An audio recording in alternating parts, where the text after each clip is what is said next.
Welcome to The Nature Photographer on Wild and Expose, your source for the behind-the-scenes secrets of today's top photographers working in wildlife, conservation, and fine arts. The Nature Photographer is produced in collaboration with NANPA, the North American Nature Photography Association.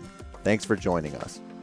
Welcome to another episode of the Nature Photographer Podcast, brought to you by NANPA and the guys at Wild and Exposed Podcast. Tonight we have myself, Dawn Wilson, and Jason Loftus and Ron Hayes joining us, along with Colleen Miniuck. And I'm pretty excited to talk to her. She's always super happy and cheerful, and I think we'll have a fun conversation tonight. Learning about all things water is a big topic for us.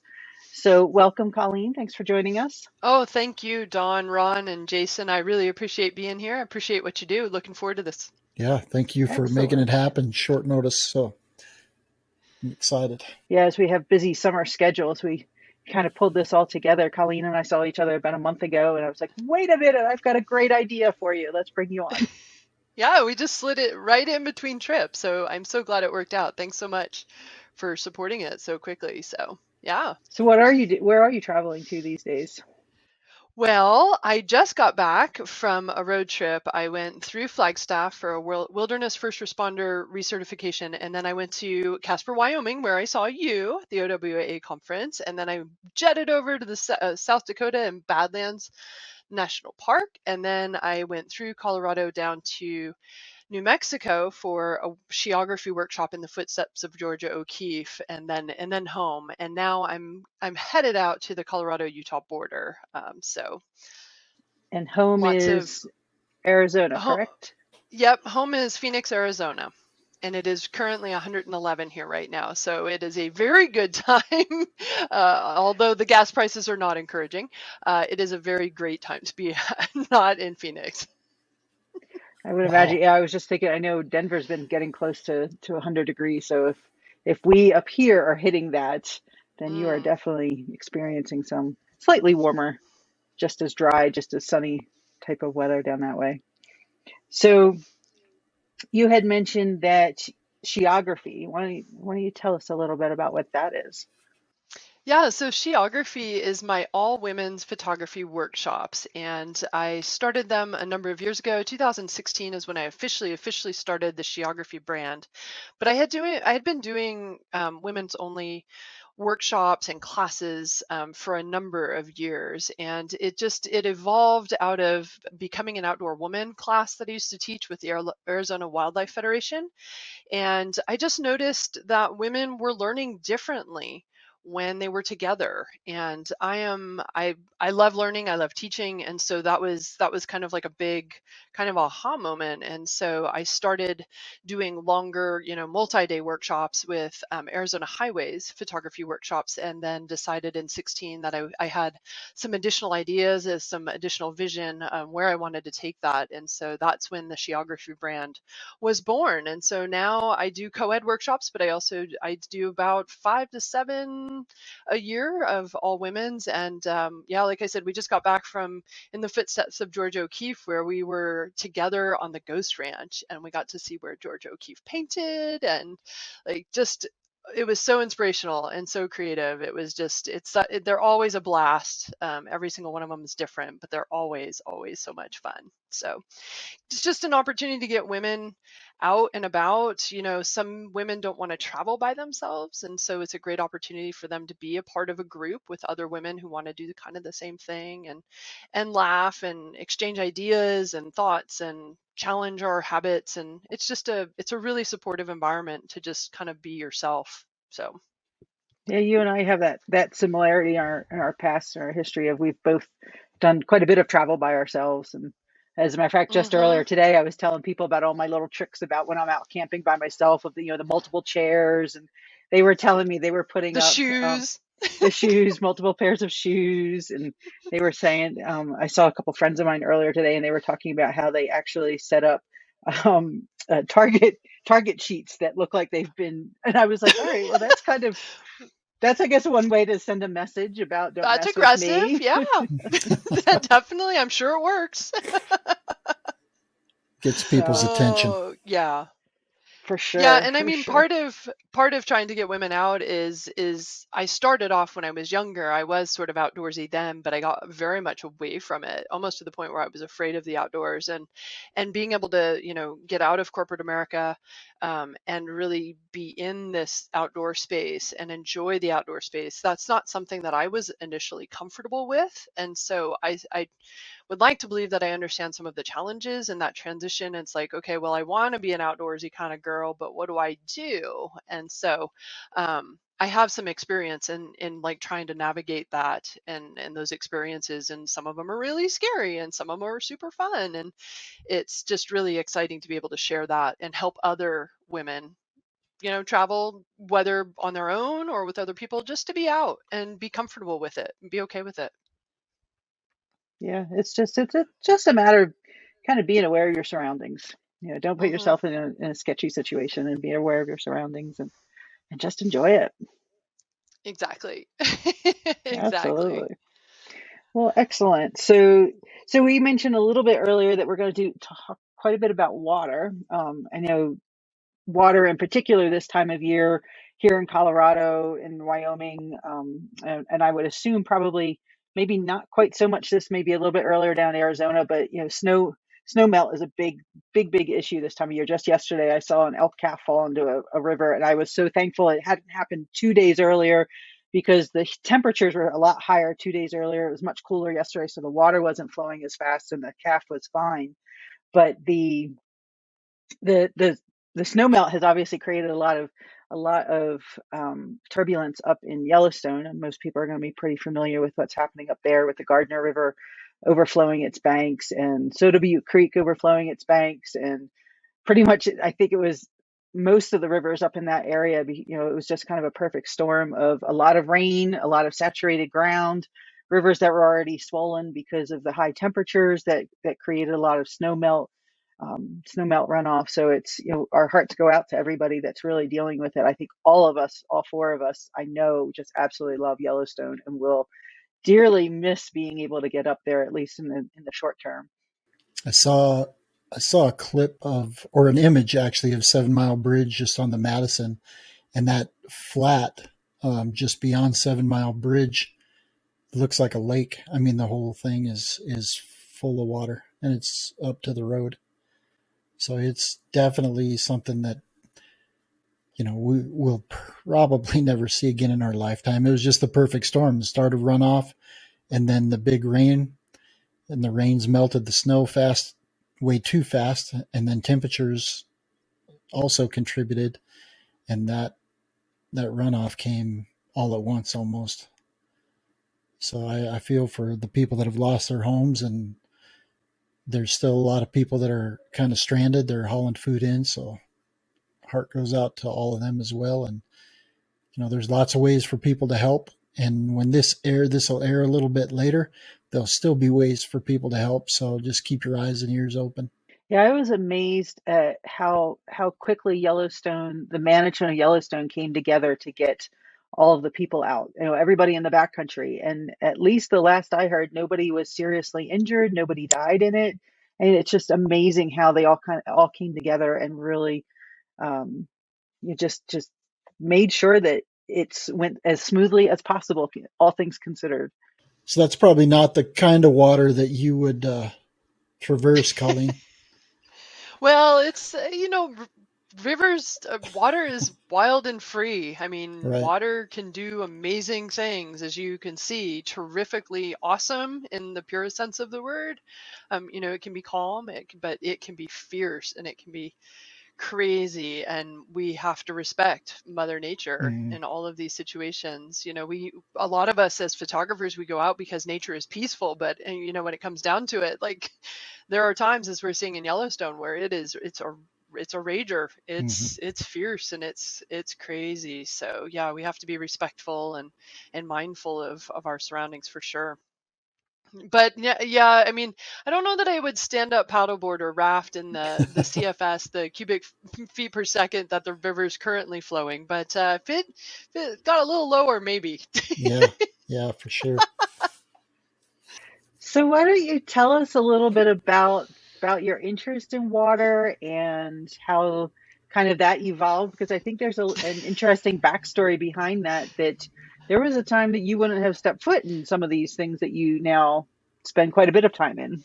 That's right. Yeah. So despite growing up on a little creek in Little Rock, Arkansas, for half of my childhood, where I splashed and I looked for frogs and I counted the tadpoles, I actually ended up growing up with a terrible fear of water, being in water where I couldn't see my feet, and things like mucky lakes or even the ocean where I just couldn't see the bottom. I would panic and hyperventilate, and so me and water. I mean, pools were fine. I was a swimmer, growing up. Those were fine. Baths were fine. Like it was just these places of unknown and uncertainty that absolutely terrified me. So it is somewhat funny, it may be a little bit ludicrous that now I'm a photographer focusing a lot on water and water management issues and things of that sort. So it is kind of it's funny how life kind of twists and turns through all these different experiences to bring you to places that you didn't expect. So yeah, so for 40 years, I was terrified of water.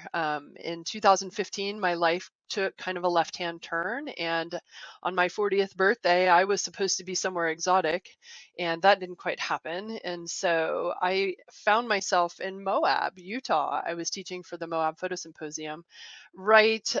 It was to start the night of my birthday, and I had a little bit of free time and was like, I should really do something for myself. Like, I'm kind of here by myself. I'm going to be here with my friends in the symposium, but like, I got some free time. What should I do? And I decided that I was going to stand up paddleboard on the Colorado River.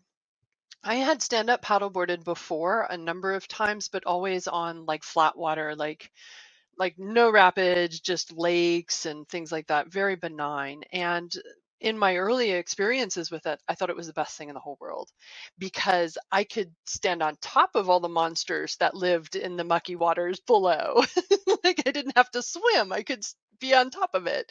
And so it felt like a really safe kind of activity for me. And so in 2015, in April, when I was on my birthday and I did this stand up paddleboard, I got to the beach and my guide was just kind of going through some stuff. And she was like, okay, when you get to the rapids, you're going to go at a 45-degree blah, blah. And I'm like, I'm sorry, what did you say? You, you can stand up paddleboard through rapids? That's a thing? Like, and we're going to do that like now? And I was kind of like, oh my God, what have I done? What have I done?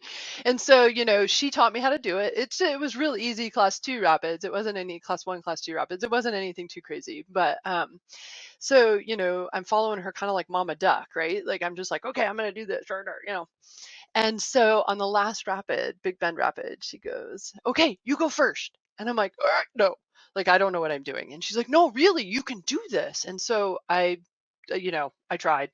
I got into the tongue, the smooth little, section of water that goes into the rapid before the waves start picking up. And it was only 2 waves before, the water grabbed my ankle and pulled me right into the water.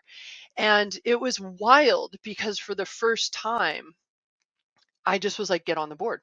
Like, just get back on the board. It's like you're not going to die. No one's coming to save you. Like you're just going to have to get back on the board. It was all very matter of fact. It was the just strangest thing because after hyperventilating for 40 years, it was like just get back on the board.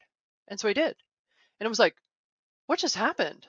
I don't know what just happened, but this was the best birthday gift ever. Like now I'm not afraid of water. Is that a thing now? And so I say that I fell in the river in 2015 and it's been I've fallen in love with the Colorado River ever since. So that's kind of the start of my love affair with the Colorado River specifically. I had started to get the idea that I really wanted to focus more on water, which is a really strange thing to focus on if you're in the desert in Arizona and Phoenix, Arizona, where there isn't a lot of water. Through my 3 artisan residencies in Acadia National Park. I spent a lot of time on the coastline and just decided after those 3 residencies up through 2013 that I was really just going to focus more on water. I didn't really know what that looked like until I fell in the Colorado River in 2015. So it's been kind of an interesting experience, and I've just had to kind of keep going through the fear. And I do paddle rapids now. I've paddled class 4 rapids. I've paddled across lakes and whatnot. So it's something I very much enjoy doing now. But I did have to plow through the fear because that's how we grow. That's how we change our lives, right? I mean, that 2015 changed my life entirely for the better. So I have to say that initially I was thinking focusing on water, living in the desert was the toughest part of that to get over. But then hearing your story, I can see where that made a bit of a difference for you. Well, yeah, I spent a lot of time. Well, so I started photography in 2001. I picked up a camera for the first time in 2001, and obviously I was surrounded by so much desert Mm-hmm. beauty. The Sonoran Desert is so fabulous, and of course, there's so many places in Arizona that were magical to photograph. But what I found over time was that I wasn't really emotionally connecting with the desert very well, and that's actually what triggered me to apply for an artist in residency in Acadia, somewhere totally different, somewhere that had water, that could offer just a little bit different scenery. And so that's how that all started. And when I came back out of those residencies, I pretty much came to terms that I wasn't really in love with cactus. I mean, I love the photographing the wildflowers and I love the scenery. I love the sunsets. I love all of that. But where my heart is with water. And I feel like as photographers, we can photograph what we like or we can photograph what we love, and that's going to be reflected in the work and in the quality of the work that we deliver, in the emotions that we can communicate through our frames. And so I think life's too short to focus on what you like.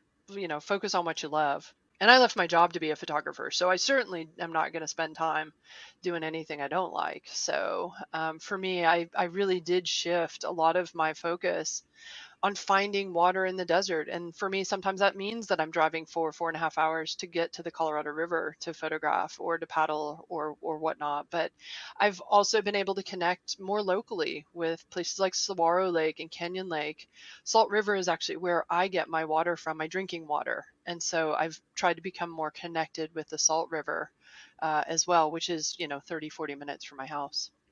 And the Salt River in Arizona is where the wild horses are. Is that correct? They sure are. I've paddled like literally right next to a hoof with the wild Mm-hmm. horses on the Salt River a couple of years ago. It was one of those where you saw the horse, the current's going and I'm trying to paddle away, and it's like I was like within inches of his leg, and it was just like, Sorry. hi, hi, excuse me, Don't pardon me, don't mind me. like don't mind me, yeah, like please don't kick me. But yeah, that was exciting. That was very exciting. I think it's kind of unusual for somebody to take their fear though and turn it into their passion. You know what I mean? I mean, you're saying, and I totally agree with you. Go spend time photographing the things you love. Don't just photograph the things you like. Find what you love and then go chase that. But for you to take your deepest, darkest fear and have that turn into that love is not a usual story. That's pretty. Well, there's a lot more to the story. I'm writing a book about it. It's currently called Going with the Flow. There's a lot more to it. But I think the moral of the story is if we can look at our fears in terms of curiosity, being curious, trying to understand what we're afraid of really, what are we really, really, truly deep down afraid of, and really what's going to happen. I mean, the likelihood of me getting eaten by a monster in the Colorado River is very low. So Not 0%, but not zero. Yeah. I mean, there's skin fin in Lake Powell, they say, which is like a Loch Ness monster in Lake Powell, they say. So you never know. But I don't want to be the first one, right? I don't want to be the headline. Have you gotten any blurry? Have you But I gotten any think blurry pictures of it though? Because I could Photoshop one that looks just there you like go. it. No, no. I mean, I think, but that's what I've tried to do with water is I've tried to understand it better.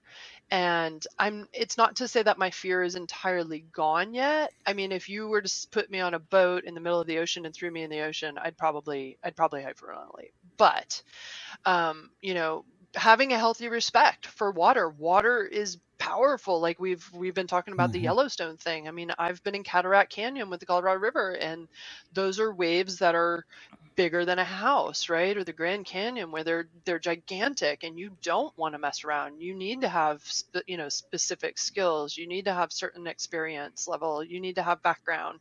And so for me, it's been actually a really enlightening learning journey, I would call it. I have learned things that I would have never imagined about hydrology, about ecosystems, about the connectedness of watersheds and things like that. For me, it's just been a kind of a journey of discovery. And I think that all comes from being curious about the fear as opposed to being afraid of it, if that Mhm. makes any It sense. does. And like you said, I mean, the connectedness of water is unbelievable. I love telling people when I take them into Rocky Mountain National Park, we go up to 11,000 feet and you look at the headwaters of the Poudre River, and I explain to them how that water, that same exact water they're looking at, winds up in the Gulf of Mexico. And it's just like all of a Yeah. sudden that they kind of go, wow, I never really thought about that. But so, yes, very much so. What you do in one place has an effect on another place. You were talking earlier, Dawn, about the snow melt in Colorado. We pay attention to that here, because that water comes down through the Colorado River watershed, that management system, and ultimately Phoenix and Tucson are able to grow crops, and we're allowed to have drinking water and things like that. So we pay attention to what's going on in your world. Yeah. Yeah. It's, Send it this way, yeah, well, Mhm. it's little by little, it's kind of been whatever you getting into, got. more and more of it kind of gets retracted out. It keeps getting pulled out. And I know Yeah. that the Colorado River, the outflow of it now these days is pretty non-existent actually because of how much water we are requiring. But there's a Right. huge story there. When you talk about being a writer and a photographer, the story that's involved there and the visuals that, look at Lake hmm Powell and how low some of these reservoirs are these days. Yeah, I just did a trip in April with a buddy of mine, Bruce Hucko, who we rented a boat and went to Cathedral in the Desert. Cathedral in the Desert's this beautiful waterfall rock formation that has been underwater for about 50 years. And so, the the good news is that Glen Canyon, for example, is returning to its natural state. The bad news is because of that, I'm at risk of not having drinking water like in Phoenix, right?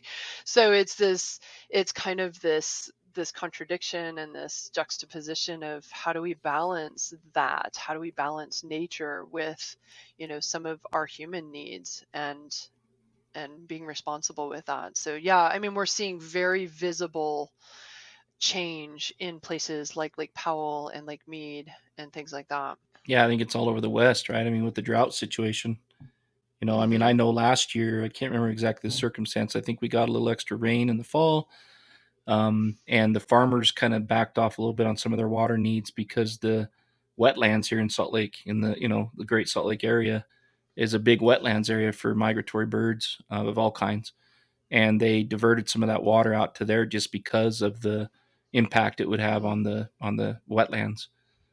So I mean, it's Yeah. that we're having to make decisions like that between growing food and people's livelihoods and conservation of what the animals need too, and it's a really fine line and been a pretty hard balancing act. So there are a lot of stories there, especially with water in the desert. We all live in a high desert Absolutely. plain essentially. So Yeah, I mean, I do believe that there is a balance out there. We haven't found it yet, but I do believe, I'm optimistic that there is a solution where we can all get along. We can all play nice in the sandbox together, if you will. Like we can achieve, we can save endangered fish. We can, make sure that we have healthy ecosystems. We have clean drinking water. We have recreation. We have irrigation for crops. Like I feel like we all can get along. It's just we've got to find a little different balance given that our climate is just it's changing on us, and the game is changing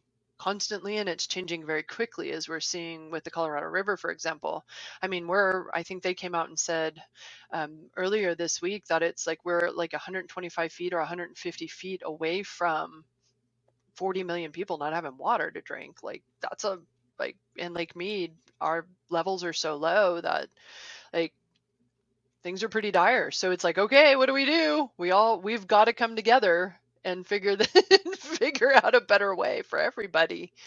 Yeah. So And it's not yeah, I'm just the Colorado optimistic. I'm River. sure. Oh, I'm sorry. Go ahead.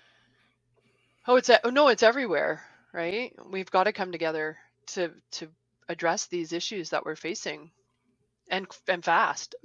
Yeah. Yeah. Yeah. It's we knew it was kind of coming.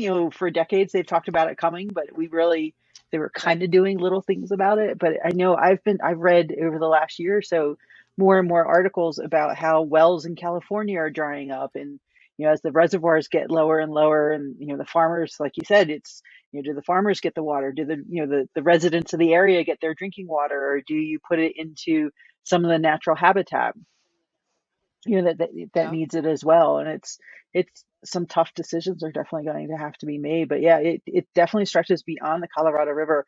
And it's for those of us that, I think, well, you said you grew up in Arkansas, I grew up in New Jersey, where you didn't really think about it. When we grew up, it was, Oh gosh, no. no, I mean, you had a big ocean, you had lots of lakes, there was an aquifer, below the surface in South Jersey.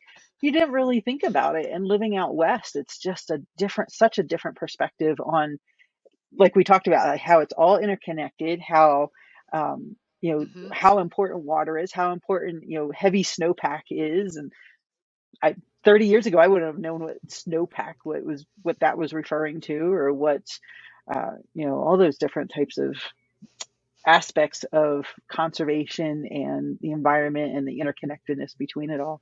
And it's exciting to be a photographer and a writer, and to share that kind of information and really make an impact and be a part of that change. At least we hope so. Yeah. I mean, I hope to make a difference, right? Yeah. It's going to be a lot better when you can hear me. Maybe. Now I we got can to hear you. practice once. I go back to the conversation that we had with Michael Forsberg and his work just on the Platte River watershed from beginning to end, and working with all the different entities Hmm. involved. And you think that all the great rivers in the United States have the same type of cooperative efforts going on. So to your point, Colleen, I think we're on the right track, and there is a balance there, and I think we're working toward finding that. However, there's still a lot of room to grow, and a lot to learn, to be completely honest. So where did you? I want to go back even further. I mean, we talked about your fear and then love of water, but going back, what about your love of photography? Where did that take root? Yeah, that was an accident too. That wasn't intentional either. Yeah. Um, I have, I had no artistic upbringing, training. I was Ohio, Arkansas, Illinois. I went to Stanford on a volleyball scholarship, and after my freshman year, I transferred to University of Michigan on a volleyball scholarship again. Um, I was in the outdoors for the first 8 years of my life, but when we moved to Illinois, my focus really shifted to academics and athletics. My whole life was full of that. I didn't spend a whole lot of time outside, dedicated outside, like hiking, for example, or camping, um, unless it was really on vacation and we like went to the beach and hung out at the beach or something like that. So I had not actually slept in a tent until I was like 22, 23. So even the outdoors was kind of new to me. I picked up a camera in 2001 after I started working at Intel. I was a Mm-hmm. software engineer for about 10 years at Intel coming out of school. I was a business administration major with computer information systems at the height of the tech boom. So, when I grew up, I didn't really know what I wanted to be when I grew up. I thought maybe a lawyer, maybe an architect, but really what it came down to is I really just wanted to be rich and happy. And it really didn't matter how I got to rich and happy, just that I was rich and happy. And when, the tech boom happened, I was like, cha-ching, I struck it gold with Intel. I got a job at Intel Corporation, which was, skyrocketing in popularity, and in profits and whatnot. And so, after about 5 years at Intel, I just got really stressed out. I was having some health problems that, in hindsight, now are all tied to stress. And my mom handed me a brochure to a local community college, and it was for an intro to photography class. And she said, Colleen, I think you need to get a life. And so Go you got to mom. listen to mom, right? All right. Well, be careful what you ask for, mom, right? So I started a black and white traditional development class just at the local community college on Saturday, and it was the best thing ever. It was the first day I knew something was happening, and it was so profound. The first day was so profound, somewhat embarrassing to admit, but I have the outfit I wore to class still in my closet, and I keep it as a reminder to never forget where I came from. And so I started selling my work in 2003, and really at this point, photography was like, just get me out of the Mhm. cube. Like I just need to be anywhere but the cube. And so I spent all my free time visualizing, photo shoots and weather and azimuths and learning and all sorts of stuff. And so 2003, kind of as a joke, I decided that I was going to sell my work at art shows around Arizona, and that ended up going really well. And then I started selling my work to editorial outlets like Arizona Mhm. Highways Magazine, and that went really well. And so by 2007, I had built up enough of a photography business that I essentially had two full-time jobs, and I decided to leave Intel. I was out of all 4 weeks of my vacation. Nobody believed me that my grandmother died 3 times in January. I had been traveling so much. So I left February 28th, 2007 is my personal Independence Day. And so from there, I had done a number of different types of photography, everything but weddings, funerals, and babies, basically. And but now, after 2010, actually an OWA conference, after OWA conference in 2010, I decided that I was going to do only outdoors. And then my shift towards water and water management issues has really been kicking in since that 2015 paddle on the Colorado River in Moab. So that's kind of the evolution of photography, in short, or in long. Short. But I didn't have any artistic background at all. Like, I so picked a it's kind of camera up for the unusual. same exact reason. I was jealous of everybody in my family that could either sing, Did draw, you? or paint, and I could do none of those things. So that was my creative outlet, so to speak. Yeah, I played the flute. I Hmm. guess that's kind of artistic. I danced, I did ballet, and I did gymnastics for a while, so I guess that's kind of artistic. But I actually kind of got thrown out of my eighth grade drawing class because I was so bad at drawing a head the first class. They put me in the baking or the cooking class where I burned the bread. Well, So photography is very safe. also similar, and that's Safe how I for got us. kicked out of ceramics. Okay. You burned it, or No, You I had no skill there whatsoever. Yeah, I was going to say, Colleen, you're talking about how, it was dangerous and how it was, you weren't very good at it. And I'm like, she just got done telling us she took a sup down rapids in the Colorado River, but that wasn't dangerous. Hmm. Well, yeah, that probably was. Worked into that though, right? Yeah. Or just Right. throw yourself into it. But you do hear that so often that people go, they, they, they pick up a camera and they get into nature photography, and whether it's being out in nature or whether it's the creative outlet of photography or a combination of both, that they find it very cathartic, they find it very therapeutic, and it helps them get through I know it was, that's a little bit of my backstory as well. And I think all of us have some of that in our backstory, that we've reverted to going into the outdoors to kind of find a little bit of peace and solitude. And yeah, it's a wonderful way to kind of combine all that together, and then have an impact too, and have a Hmm. really strong message.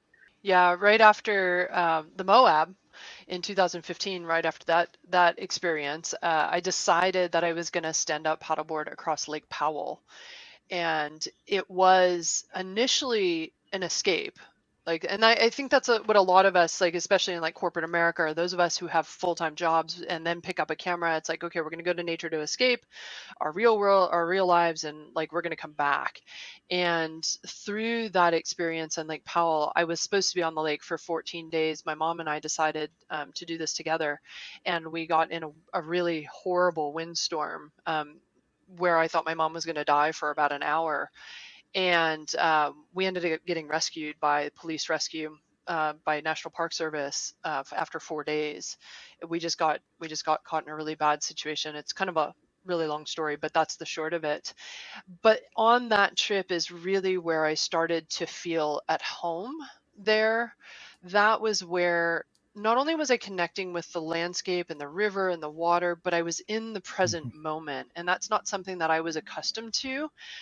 We get so caught up in future planning and reflecting on the past that I was never living in the moment. And we had an experience on the third day where it was almost euphoric to feel like you were part of something bigger than yourself, that the cliffs didn't have any expectations of who I was as a person or what I did with photography or how I lived my life. And that became a place of refuge again, but it also became home. And so my attitude towards nature and my relationship with it, even with photography, has changed. Now I call nature the real world, and I call this, what we are living in, the manufactured world. And so I've shifted kind of my perspective on that, because of the experiences that I had with the river and in nature. And for me, it absolutely feels like home. I think that's probably about the best explanation of how I feel and why I would rather spend time out there than that I've ever heard. Never thought of it that way. The real world Yep. versus the manufactured world, and manufactured issues and manufactured feelings and emotions, and everything plays into it. That's a great description. Well, when you put just limited amount of gear on a stand-up paddleboard or in a kayak for 14 days, that's your Hmm. whole life for 14 days. You really start to understand what's important in your life. And when all you can carry is your food, some sleeping gear, maybe a little change of clothes or two, some warm gear. I mean, you're really stripped down to the essential, and you're stripped down to the basic. And I think, yeah, you don't, when you're faced, it was kind of a life or Hmm. death situation, right? So it's like, yeah, it's one of these cliche things where you're like, oh, what matters? But when you spend that amount of time out in the wild, when you're disconnected, you realize how much of the manufactured world is meaningless minutia, and how much we get so absorbed and stressed out and wound about things that ultimately are not going to matter when we turn to dust. And I don't mean to be morbid, I actually mean that to be freeing, right? So if none of it actually matters, then make it all count. And so that's sort of my life philosophy is I mean, it doesn't matter if I cross Lake Powell or not. Like, nobody cares. But like, does it matter to me? Does it matter to raise awareness for this river that I love? Is it gonna make a difference 50 years down the road? I sure hope so. Like, who knows? But ultimately, like, not a whole lot of this matters. So were you able to go back and finish and complete that goal of crossing Lake Powell? I did not. I had many, many, many, many thoughts of that because I was a lifelong overachiever, and of course, failing. In my case, it was failing twice in 8 months. It was very, very, very traumatic for me, and so I had sort of a whole life attitude shift after that. After my 2015 paddle didn't go the way that I had planned. Everything in my life had gone according to my plan. I had bent it to my will, and these I just didn't happen. And so I had to change things. I was going to go back to Lake Powell in 2018, and about a week before I left, I changed my mind and I decided to stand up paddleboard across Lake Mead instead.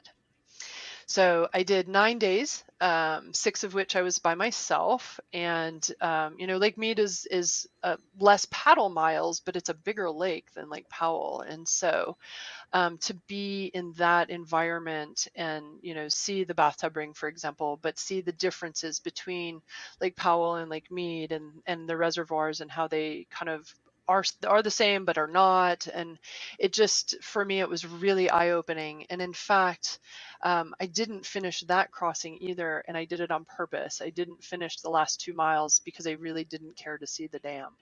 um, so and achievement wasn't the point of that particular trip. The point was to be out in this remarkably spectacular location, at a time where things were changing so quickly with water levels and whatnot. I was actually on the lake when we had a high flow experiment, and I watched the lake come up 2 feet right in front of my eyes on towards the end of my trip, day 7 or day 8. So I mean, I was able to experience that. And so for me, I have plenty of opportunity to achieve, and I still overachieve plenty, more than I probably should, and I'm very lucky in that regard. But it's not about achievement. I've really focused more on what's called an autotelic personality. And I do this with my own photography. Anywhere that I go, not just in water, but everywhere, it's really about the experience and trying to make the experience meaningful and purposeful and enriching, and being able to learn something about yourself, your craft, the world around you, the people you're with. And if you make photographs, like, great. If you finish the trip, great. But that's just like, that's the extra. And so water has taught me a great deal. Water has taught me a lot. It definitely, having an autotelic personality, the river's not trying to get anywhere fast. It just exists. And so Just you does know what it does. A lot it of just nature keeps is like flowing. that, whether it's wildlife or landscapes, they just kind of do what it does. And, the trees just kind of bloom at the same time, and the flowers bloom at the same time each year. They go through their cycles. Yep, everything's changing, right?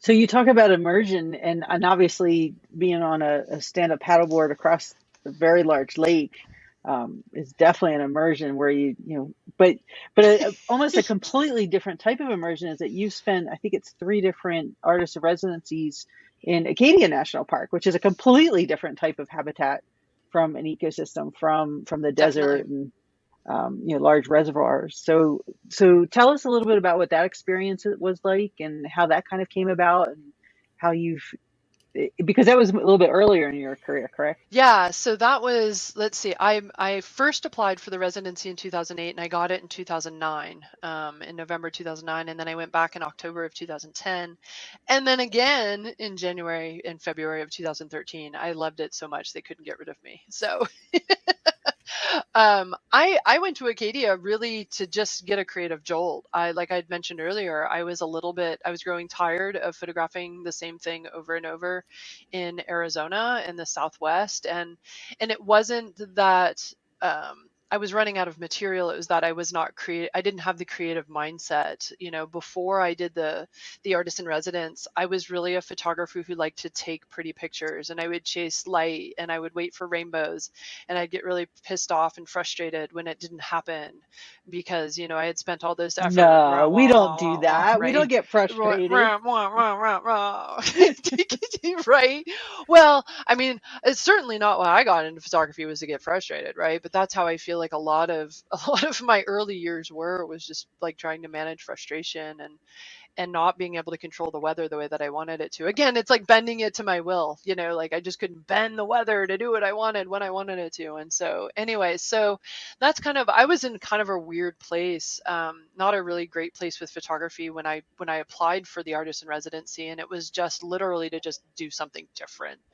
And so there's not a whole lot more different than going to Acadia from Phoenix, from the desert of Phoenix, where there's forests, and there's flowers, and there's water, and there's Mhm. creeks and brooks, and the ocean, of course, and granite and shatter zone. And yeah, it was a creative jolt. It was a totally different environment. And the funny thing is in my first artist in residence, I went there and did exactly what I was doing here in the Southwest, which was I was photographing all the icons, trying to take pretty pictures, and I did all right. It was great. And then I was like, oh, I'm going to go back. I'm going to see it in fall color. And I did in October. And so it was like, yeah, it's beautiful in fall color. It was like, oh, I'm going to go see it in a different season. And so I was like relying upon all these external conditions for my work and for my photography. And in the third artist in residency, I got stuck. like really bad stuck. Like, why am I a photographer? Why am I here? Is this all there is to photography stuck? And that was the value for me of the residencies. I mean, other than the experiences themselves, was that I had an artistic transformation where I started learning about how to get new ideas, where creativity comes from, what the creative process actually is. There is a Wallace model of creativity. There's a process to be creative. Ironic, very ironic. But I started learning all of these things, and that's when my whole attitude shifted away from pretty, like trying to take pretty pictures and trying to establish a deeper connection with the landscape and express that visually through composition, through light, but not depending on it. And so now, like for example, I go out, it's like, all right, Mother Nature, what do you got? What are you gonna do? What cards have I been dealt, and what can I do with this? What can I do this right now in this moment? How can I make the best of this? And so now I don't judge light. I don't, if I get a rainbow, great. If I don't, great. But I don't judge light. I don't judge the experience. I'm just there, and I'm just there to connect and to learn and to be. And if the photograph happens, awesome. If not, awesome. But I'm better for it because I've learned something, right? So that was really the significance of the residency for me. I mean, there's a lot of other stories about working with the Schoodic Education Adventure Program, the kids, starting the photojournalism program. There's all sorts of stories about being on boats and all sorts of fun adventures. But for me, that was the most profound thing that came out of the residency is the ability to shift my focus as a photographer, as an artist, into making more meaningful, expressive work that mattered to me, that I care about. And so, yeah, pretty remarkable. It sounds like it was just what No, the it's doctor ordered. Sorry, Jason, go ahead. no, you're good. It's just interesting. You kind of hit on something that I've been thinking about a lot lately, and I think part of it might be, a normal transition or a normal thing that we have to go through as part of either being an artist or a photographer or whatever. But I found myself really trying to put myself in that same mindset when I'm out photographing. Just kind of be there, take what comes for what it is, be happy to get what I get, and not be trying so hard. If that makes sense, you know. Yeah, I love Absolutely. that. Yeah, I mean, I don't think any of us, I mean, raise your hand if you got into this because you liked standing behind a camera and pressing the Yeah, shutter right. button. Like, that's not why we're there. Yeah, We're there because we love the birds, we love the trees, we love the water, we love how the air smells, we love the sand between our toes. Like, that's why we're Hmm. yeah, photographers, right?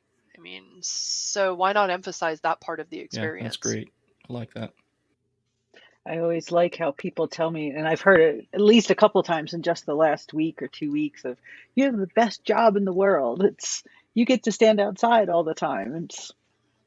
I wish I could stand outside more Hmm. frequently. There are a lot of other components to doing this for a living, but man, I feel pretty lucky to be able to do this. Whether it's something I can continue for a long period of time, or I am watching age kind of catch up with with certain things that I'm trying to my darndest to fight and not allow it to either get me down or to slow me down. But yeah, it is. I do feel pretty lucky to experience the things I have. I know I've had this conversation with Ron and Jason too about things that we see and things that you get to Hmm. experience and the things we witness, and it's I love the perspective that you have that you're allowing it to kind of present itself to you, rather than Hmm. chasing things.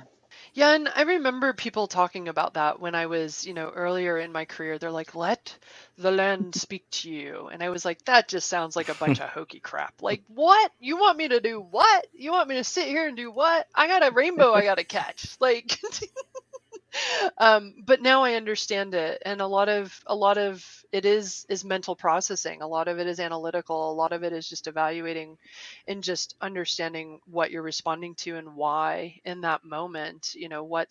What's being triggered and why. I love to play little games with myself, so I play what else is it, which is metaphorical associations. It's the same thing that you guys remember. I'm sure you did this when you like were out and you looked up in the clouds when you were a kid and you were like, oh my gosh, It's an look, Dumbo. alligator. It's it's an a angel. dragon. It's an alligator. It's Dumbo. Yeah, exactly. That's called pareidolia. That is making order out of chaos based on the information that you already have in your brain. And so you have raw material to use to connect with the landscape. So I would encourage us to do that all the time as photographers. So look at trees that way, look at water that way, look at your landscapes that way, look at everything like that, because that's where you're going to get that meaning out of the landscape, and having the landscape sort of talk to you. Like, it's a conversation, right? Like, and so that for me has made photography way more fun than being like, oh my god, I didn't get a rainbow, and oh my gosh, do I have the right foreground? I gotta go find a stick, or did I check the box for rule of thirds? Road box. Right? It's way more fun. It's a way more fun way to go through life, Yeah. to be like doing all this metaphorical association, dreaming while you're awake, literally. When I was a It's way kid, more fun. this is going to be a confession and probably something I should have told a counselor a long time ago. But You can tell us. when I was a kid, I You can tell. couldn't go We're to here sleep for you. until I had popcorn ceilings in my bedroom. And I couldn't go to sleep until I found Abraham Lincoln in the popcorn ceiling, because there was this one little cluster that just looked exactly like Abraham Lincoln. And so I would just sit there and look around, and when I find him, then I could shut my head off and go to sleep. But yeah, I don't. I love that. See? Yeah, it That's was pareidolia right insomnia as well. That's it. I'm going to try that the next time I can't get to sleep. I'm going to look for Abraham Lincoln on my ceiling. I'll send you a note when I find him. Now you've got me looking up. I know. Do I even have popcorn ceilings? I shouldn't have said it. Now everybody's doomed.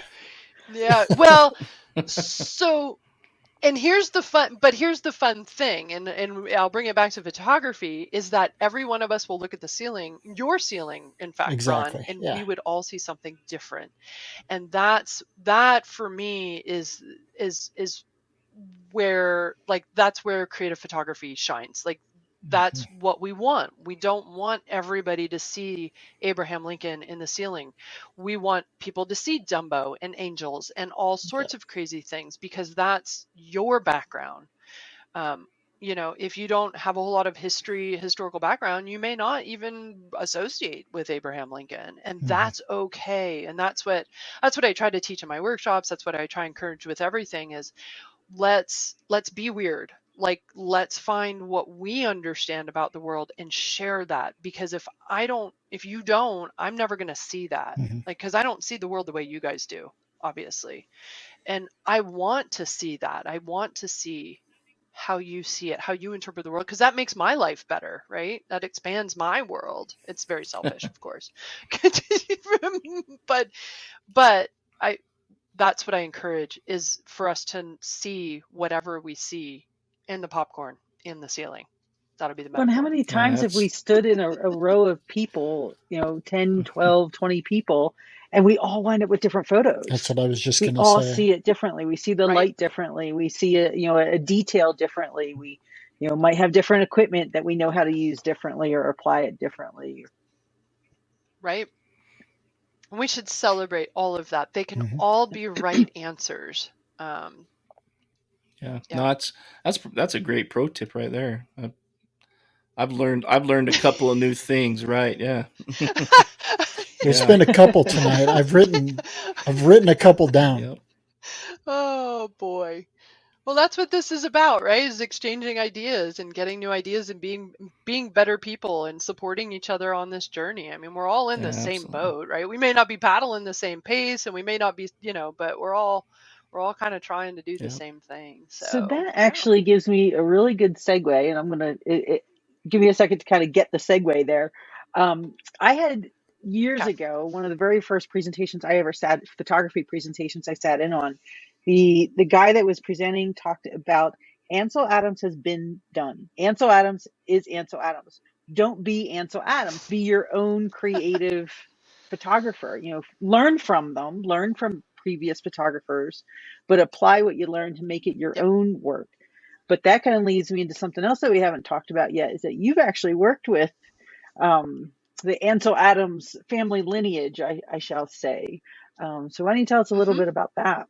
Yeah, I mean, obviously, Ansel Adams was a very dominant figure very early on in my photography career. In fact, I think he was the first photographer, like pro photographer, that I was introduced to. The other one was Galen Rowell. So pretty amazing introductions. So yeah, I was invited to talk at a conference, out of Yosemite conference sponsored by the Out of Chicago folks. And when I was invited, I was like, yeah, I don't know that I fit. I'd never photographed Yosemite. I'd only been there once. It was for my friend's wedding.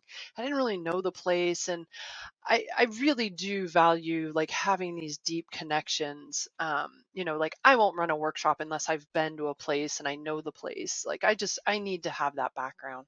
And so I declined. I declined the conference. It was a speaking gig, and I was like, nah, I don't think I'm a good fit. I came back and said, no, we really want you to do it. And I'm like, you guys, there's so many great photographers that you could hire. Like, no. And then they came back and I was like, all right, I'm not doing anything that week of February. Fine. Fine, I'll go.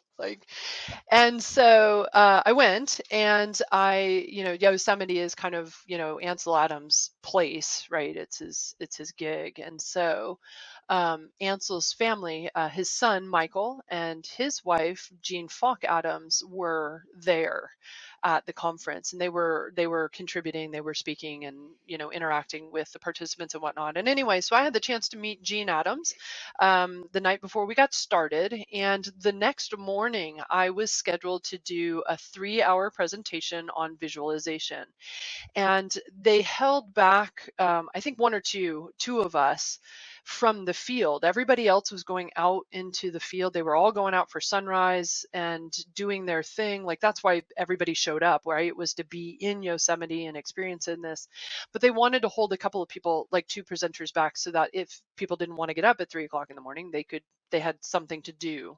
And so I was in a classroom for those 3 hours that morning, and 5 people showed up, 2 of which were part of the Out of Chicago crew, and Jean Adams was in the front row. And I don't know if you can imagine how it would feel to be talking about visualization in front of the Adams family, but I started getting a little nervous. She had a book, so I started, striking up just like kind of, small talk, because I was nervous and I was waiting for like the crowds to show up, which never did. And so she had a book, and it was Heather Hansman's Downriver, and I was like, how are you enjoying the book? And she goes, well, I really enjoying this book. And I was like, well, I don't know Heather, but we run in the same circles. We were on a trip called the Yampa River Awareness Project trip on different years, but we're in that community of river lovers. And she's a beautiful writer. She's fantastic. And it's a great book. I'd read it before. And so Jean goes, well, are you in water management issues? And I go, yeah, I'm in love with the Colorado River. Like I do a lot of work with the watershed. And at this point, I had done I had crossed like Mead. I had done work on, Lake Powell, and, all of these different rivers, the Green, the Yampa, and all of these things. So I was building a portfolio up kind of unknowingly towards this. I did my 3-hour presentation, and she brought the book because she thought she was going to be bored. She thought she was going to read in my presentation, and she didn't. She was very engaged taking notes. And after the presentation, there was no conversation. She looked at me and she goes, you're the one I've been looking for. You're going to be in my exhibit. And I was like, I'm sorry, what? Like, what? I'm sorry, what are we talking about here? And I'm like, okay, yeah, like whatever. And she was like, well, do you do any black and white? I'm like, well, I do if it means I can be in your exhibit. Like, what is this? Like, You're in Lightroom, black and white. Right, like my whole portfolio, boom, right? Like batch, go. And so Right? And so we just started talking about it. She had done this exhibit with Ansel Adams and Ernie Brooks and others involved in the ocean, and it was black and white photography, and it was an exhibition, a very large exhibition called Fragile Waters, and she wanted to revitalize it. It ended up, we were conversing afterwards, it turns out that she's like, you work in color. That's you. Like, I'm not going to make you, like, you just don't fit with black and white. So here's what we're going to do. And of course I was like, oh no, I need to be in this exhibition. And she goes, here's what we're going to do. You're going to have your own solo show.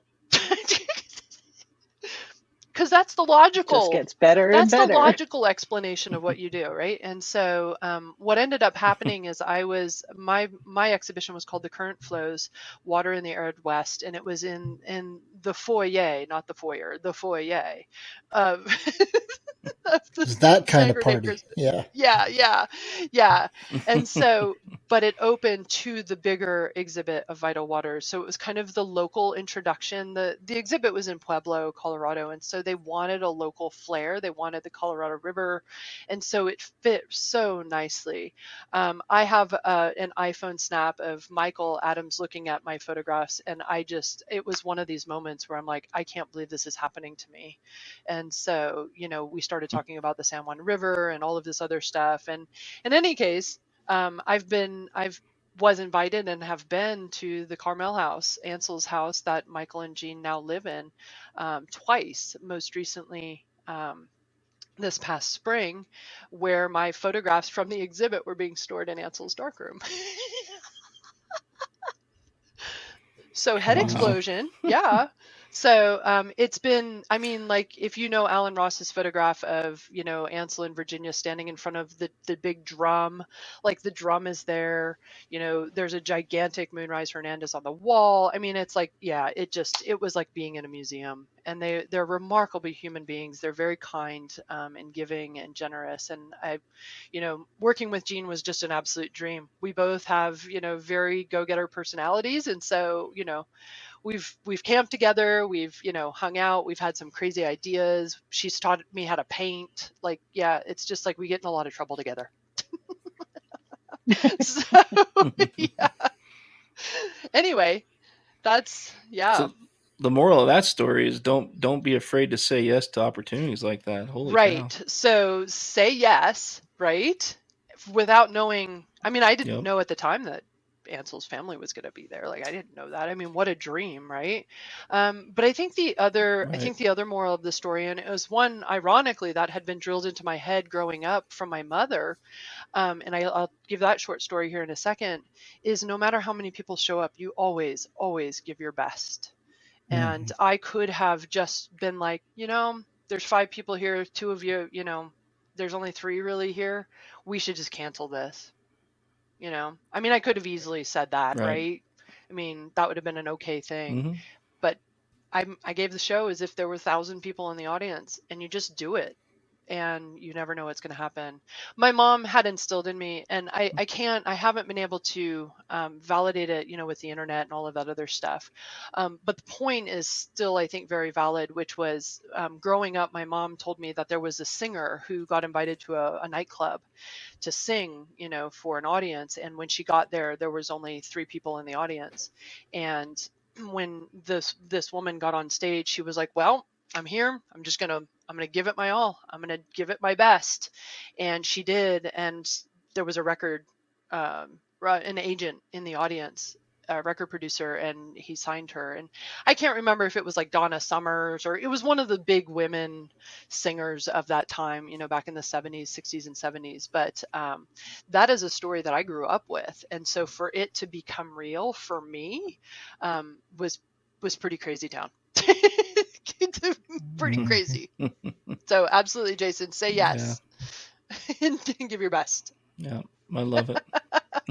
Nice. Oh, more pro tips. yeah, right. We're just gonna call this the pro tip episode. Holy cow! Yeah. Oh, that's awesome. Well, this is certainly fun. Yeah, absolutely. I'm having fun. You're making it easy though. There's a lot of gems being dropped without any questions being asked. So I talk all night about stories. Yeah.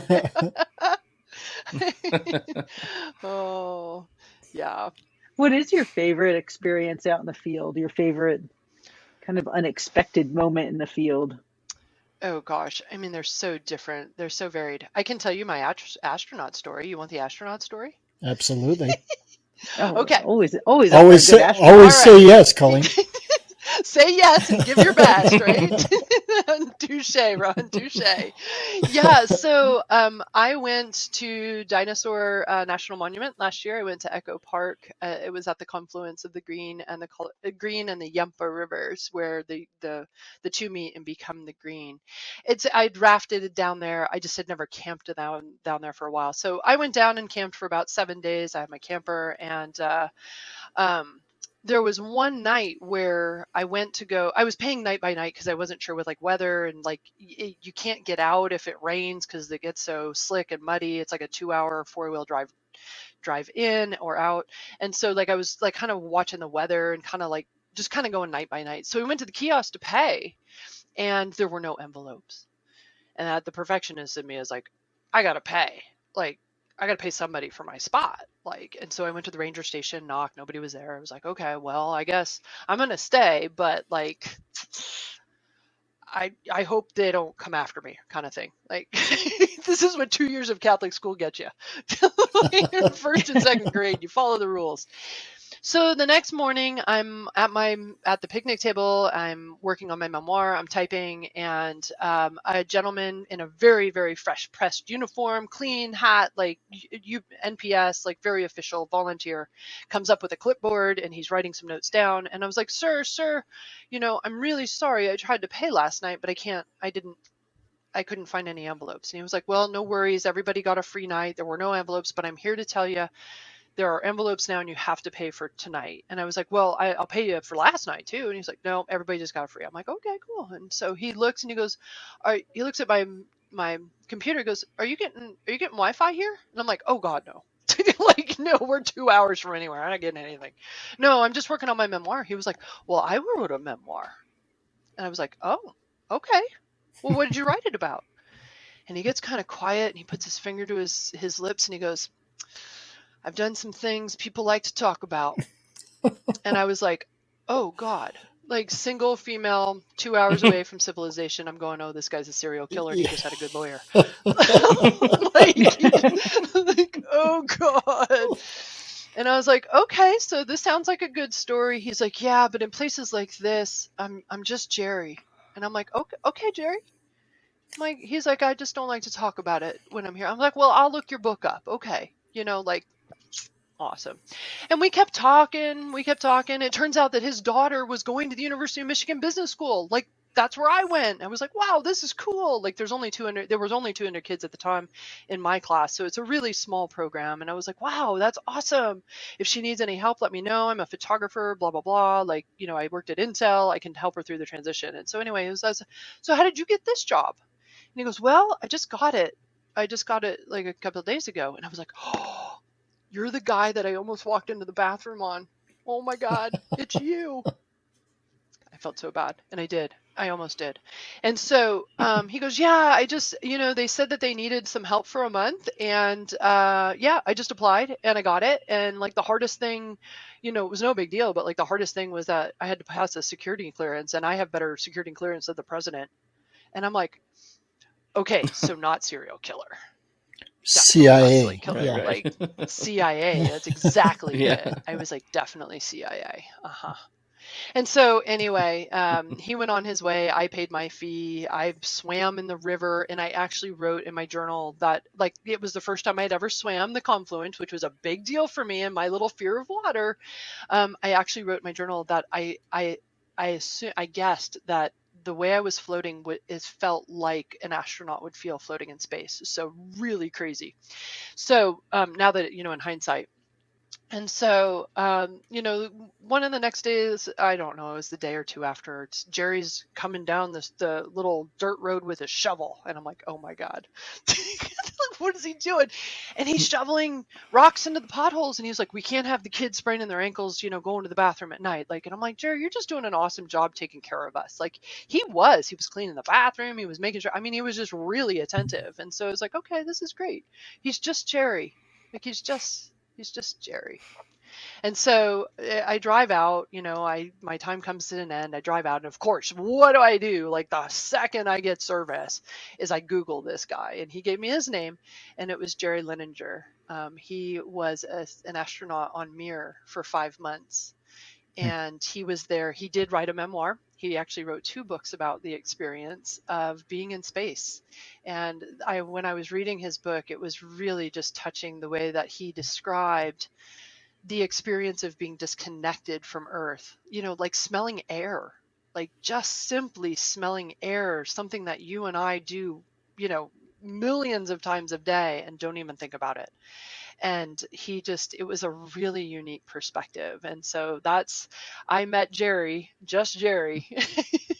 down at Dinosaur National Monument as a national park, volunteer. So I thought that was pretty special. So. That's way cool. Yeah, don't take anything for granted, for sure. Yeah. Nope.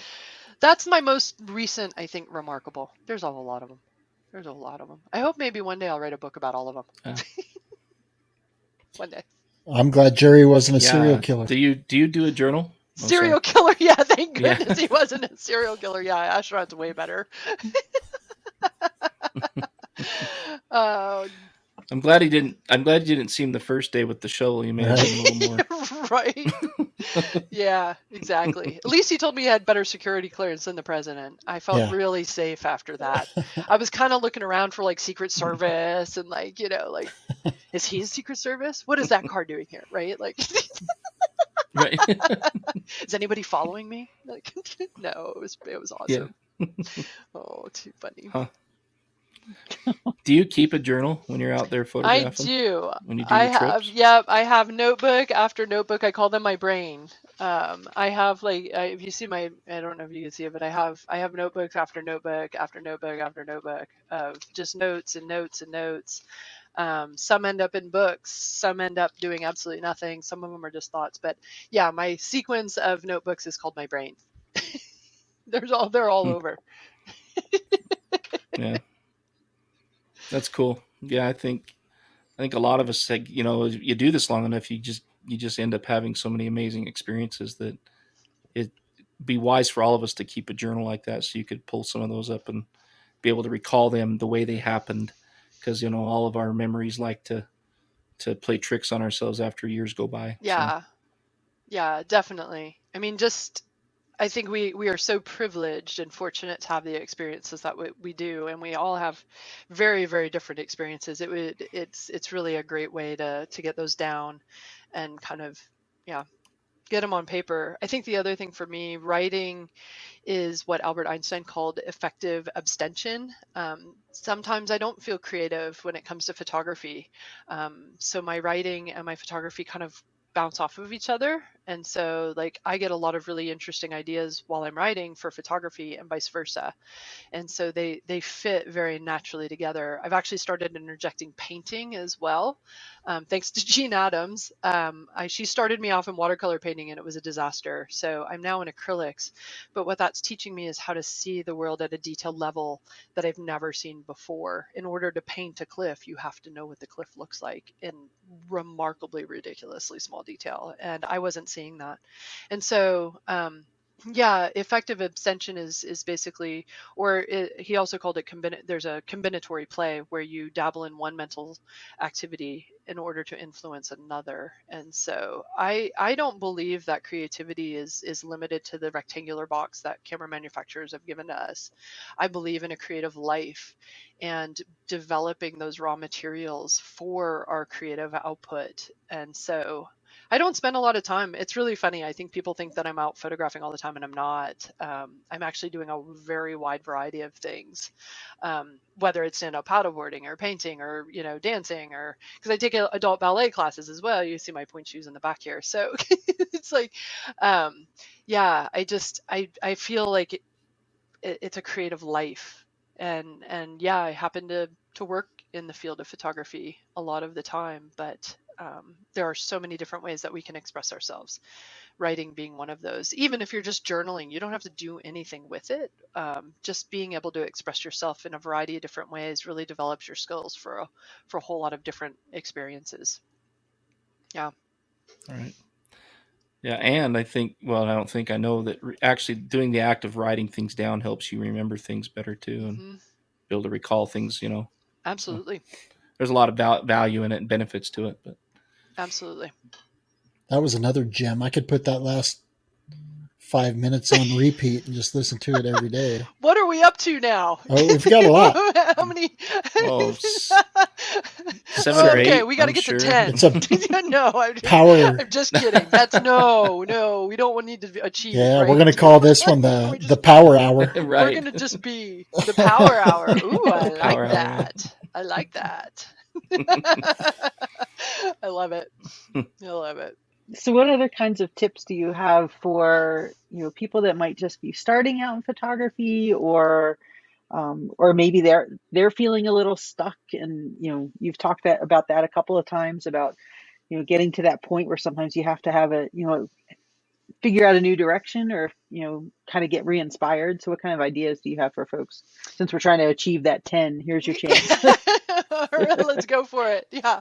So let me see if I can remember. There was an experiment, I think, done in the 1960s or 70s where they studied writer's block, and there were 4 different reasons why people had writer's block, and it's the same for all creatives, not just writing.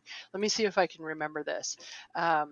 Negative self-talk, so self-criticism, overly harsh self-criticism, comparison to others, lack of internal motivation, believing that you don't have a story to tell, and lack of external motivation and like looking for praise and things like that. So those are really the 4 main reasons why we tend to get stuck. I do a whole presentation on this called Keeping It Fresh. So one of the things I think as a starter is just your attitude, understanding that being stuck is part of the creative process.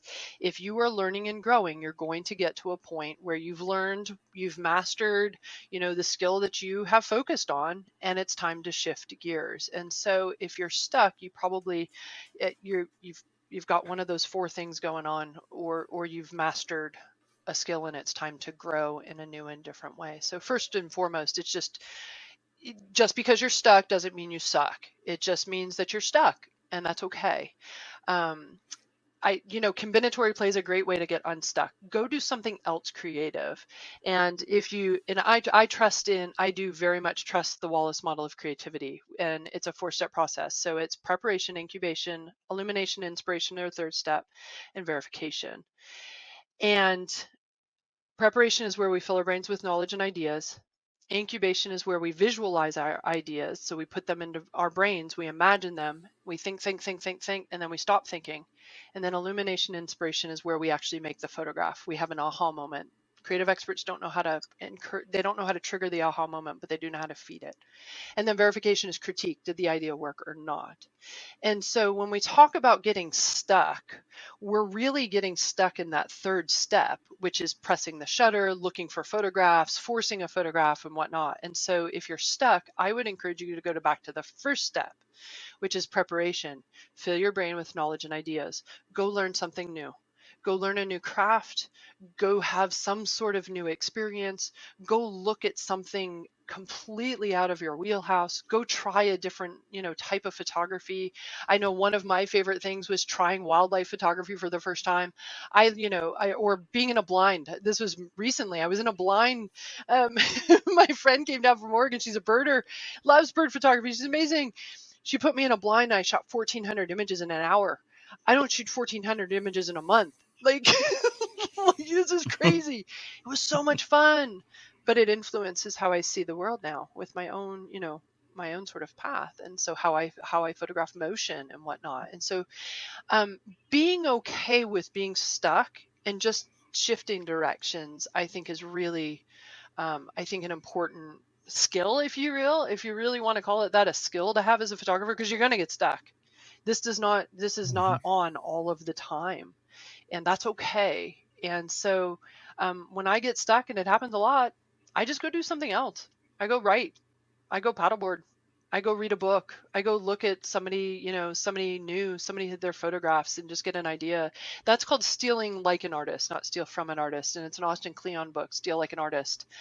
It's gathering inspirational information from everywhere and trying to incorporate that into your work in that incubation stage. How could I use this to benefit me? I don't want to copy. I don't want to put my tripod holes in the same holes that everybody else did. But I'm looking at, paintings to see how they're using light, or movies, watching how they, use light, things like that. That all influences how we express ourselves in our dominant field, like photography, landscape photography. It is for me, for example. So yeah, just go get new ideas. That's what's happened. And then believe that you'll get out of it eventually. Yeah. I feel like I keep writing notes down. Like you have all these great little tidbits, and I'm like, oh, let me go get that down real quick. And I keep seeing Ron doing the same thing. Like he'll lean I've on got a the half a stuff. Oh, that's page awesome. scattered all over. They're in random order. So Very good. Oh my goodness. How Colleen, I'm feeling like you must not sleep a lot, because I'm really impressed with you. Do a lot of reading, you do a lot of research, and that's, like we've mentioned a couple times, it's not just about photography. It's bringing all of that together. Yeah. It really is a wide variety of interests and backgrounds and understanding. So I'm very, very impressed with that, Why, with thank how you. you do that, and then how you apply it to what you're doing. Thank you. There's a reason my blog is called You Can Sleep When You're Dead. there you go. Part of it is just there's so many things, and I grew up in a time where we were told we were going to be one thing. We were going to do one thing. You were going to get a job in one career, in one path, and you were going to do it forever, and you were going to retire, and then you were going to do more one things. And it turns out that I don't fit that very well. I am naturally curious about a gazillion things. And so it's like going down a rabbit hole. Like, you start one thing and you end up over here, and you're like, oh my goodness, I had no idea about the world. And so a lot of it, again, is we talked about this earlier in the show, which is just following curiosity and learning and understanding, as much as we can about the world in as many different ways as we can is really important to me, and how I live my life. That's what brings me meaning.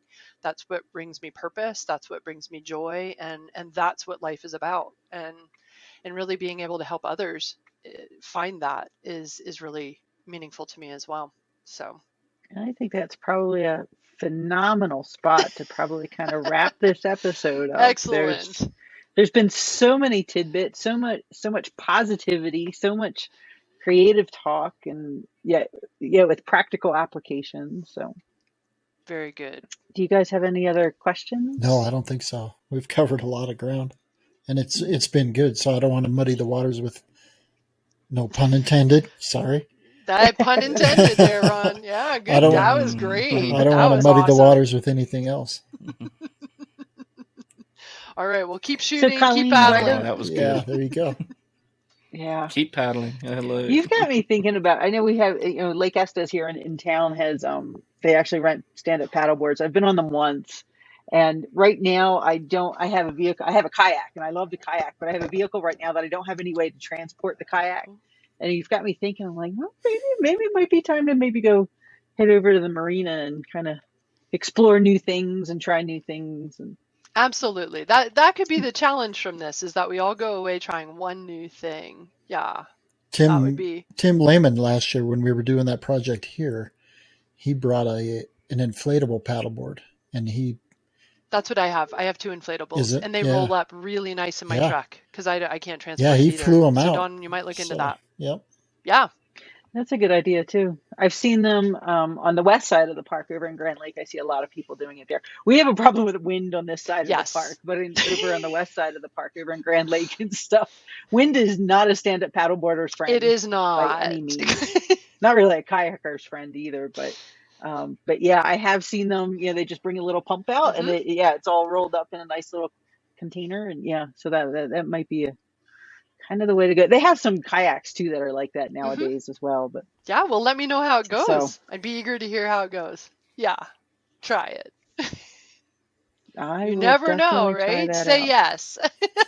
There you go. Absolutely. Say yes and do your best. So why don't you tell the listeners how they can reach you? Different places where they can see your work and reach out to you if they have questions for you or want to learn more about what type of workshops and other events you have coming up. Absolutely. Yeah. Sort of my hub of activity is my website. So www.colleenminiuck.com. You can get, you can see more of my work. You can get access to my workshops. You can see the books that I've published. If you do have questions, you could always send me a note and you might be featured on Dear Bubbles. Dear Bubbles is my advice column for photography and the creative life. And I take questions from anywhere and everywhere about those topics and answer them in sort of a fun and educational way. So there's a bunch of columns already out there right now. I was doing it once a week through the pandemic for a full year. So there's at least 52 of them. And then as we started coming out of the pandemic, I changed it to the first Wednesday of every month. So on a monthly basis, just because I'm traveling and whatnot. So there's a whole bunch. I'm hoping to put a book together about it, but there's all sorts of fun questions there if you want some resources and some inspiration and encouragement for whatever challenges you're having. That's a great place to start. But if you do have any questions, definitely send them my way because I would love to put those out on Dear Bubbles and help the community with, so that we all grow. And so, of course, I'm on social media. So I'm on Facebook and Instagram specifically. So yeah, I'd love to stay in touch and see what everybody's up to. So Absolutely. I can't believe you were within 45 miles of me, and well, Dawn was too, and she didn't even tell me that was going on over there. I know it's such a bummer. But I did Yeah, you stop did and say, stop. hey, That's true. I returned your gear to you. Yeah, I did guilt Dawn into unintentionally. I was talking about wanting to do some more underwater photography in a couple of periodicals asking for underwater material, but Dawn had my housing because she had a couple things she was trying last fall or it was supposed to be last spring, I think, but yeah, I got it. Well, it's kind of the same thing we keep talking about. I'm listening to you and I'm like, I have, a notes full in my, I used to do a lot of journaling as well in notebooks and I kept a lot of that. And I switched it to my phone because I always have my phone with me. I felt like I didn't always have the notebook with me. And I have a list of books that I want to read. And I have a list of marketing ideas that I have. And I have a list of photo places I want to visit. And I must have added 6 or 7 at least tonight of another book that I need to add. And I'm just listening to you. And it's just, you have so many great ideas and so much inspiration. And I'm always about inspiration when it's, this isn't an easy business, on a day-to-day basis, but there's so much that is achievable and possible. So absolutely. Yeah, everybody just needs to find their own path, their own way through it. But there are so many right answers with this, and there's so many opportunities. I feel like it's a great time to be in photography right now. Oh, absolutely. It's just a really fun time. So yeah, I'm really grateful. And I'm not giving up on those underwater shots. I still want to do it. Yeah. I didn't want to be the cause of not getting some work either. So. Oh, well, next time we're in Wyoming, we'll swing by. Yeah. Say hi. All right. Sounds good. Well, thank you everybody for joining us for another episode of the Nature Photographer Podcast. Learn more about NAMPA at nampa.org and take a look at all the different benefits if you're not already a member. If you are a member, thank you for joining us. And I hope everybody will take a look at joining us at Summit next year. We do have our first in-person event since before the pandemic, and that is going to be in Tucson, Arizona in early May 2023. So that should be, yes, right down in Colleen's neck of the woods. That's an hour and a half away from me. That's exciting. Yeah, I'm really looking forward to it because the last time I was in Tucson, I think I was like 1 year out of college and wasn't paying any attention to anything that would have been down there. So I'm really looking forward to it. It should be a fun time. So thank you everybody for joining us, and we will catch you on the next episode of the Nature Photographer Podcast.